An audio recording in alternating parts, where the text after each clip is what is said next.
મારા તમારામાં વિવેક વહી ગયો છે. મારા તમારા મા બાપની સેવા હું તમે કરી નથી શકતા વાલા ભક્તો.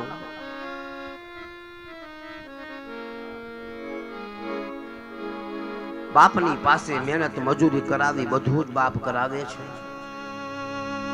અને જે સમય ઘટના બને ભાગલા પડે ને, સાંભળજો આ નાની વાત છે, માથેથી વહી ન જાય. નાનકડી એવી જ વાત આગળ વહી જાય, ખબર નહીં પડે, ઘેરે ગયા પછી ખબર પડશે. ઓ નાની વાતનો મુદ્દો સાંભળજો બેનો. મહેનત કરે, મજૂરી કરે, રાત પાણી પસીનો લોહી એક કરીને એવડી મોટી સંપદા આપી દે. દીકરા વહુને વ્યવહાર આપે. એક દીકરો હોય તોય ભલે, બે દીકરા હોય તોય ભલે. ડાબી જમણી એક જ હોય છે મા બાપને. ઘટના બને, આટલો ભાગ મારો, આટલી જમીન મારી, આટલા ગાડી તારી, ઓલા બાપનું મકાનની વાડી તો કે તારા ભાગમાં, આવડવા તો કે મારા ભાગમાં. બધાય વેચણી કરી દે મકાનની ગાડીની. એ ઘરે નાના એમ કહેવાય ભાગલા પડી જાય. બિસાકરા બુઢો મા બાપ ઓટલે બેહે, ખાટલે બેહે ને એકા બીજા એ હામું જોઈ જોઈને રડે, આંખમાંથી આહુડાની ધાર. એના ભાગલામાં કોઈને ખબર જ નથી પડતી કે મા બાપના ભાગમાં કોણ. એ બિસાકરા બેઠા બેઠા રડે. આ હટું ભેગું કર્યું તું,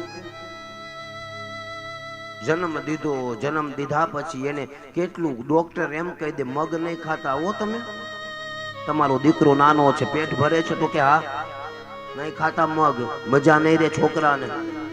માં મગ મૂકી દે, માં પોતાનો આહાર છોડી દે. માં તું જે ખાને એની અસર થાય તારા સંતાનને.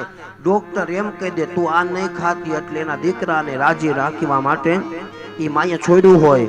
મોટો થઈને એમ કે તે મારા માટે શું કર્યું, હું નથી કર્યું. એને જીવતા મા બાપને જાણજો, જીવતા મા બાપનું સ્મરણ કરજો, એને રાજી રાખજો. આપણા ઉદરમાં રાખીને એને મને તમને મોટો કર્યો છે વાલા ભક્તો.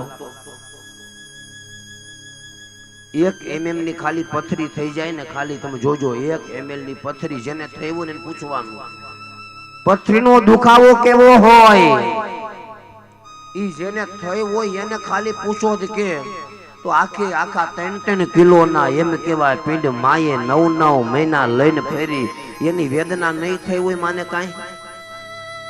એમાં સાચું ખોટું 9 મહિના સુધી એક બબ્બે નહીં પણ 2.5 કિલોનો ઈ પૂતળું માં પોતાના પેટમાં રાખે.